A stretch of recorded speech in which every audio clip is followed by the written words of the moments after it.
Well, I went out and bought myself a bandsaw today. It's not the best, it's definitely not the biggest, but it's the first bandsaw I've ever had, so it's the best bandsaw I've ever had. I don't know if you guys noticed from watching my videos, but I have to cut everything outside. What you see right here is pretty much the room I have in the garage. So it's good for assembly, it's for finishing and stuff, but I got a bunch of other stuff in here. I can't do any cutting, I can't make a bunch of sawdust. So one of the reasons I went with the 9-inch is it's light. I can pick it up, I can take it outside, I can set it up out there and cut to my heart's content. When I made my workbench, I screwed up on the legs, and I put the dados.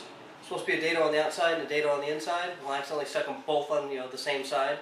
So I've been saving them to make some kind of a table or something with. So I might make a stand for this out of those, with wheels, so I can move it out. But this is it. If you want to stay after the jump, I'm going to do a time lapse of me taking it apart and setting it up, and we'll see how it turns out. So as always, thanks for watching, and I'll see you next time.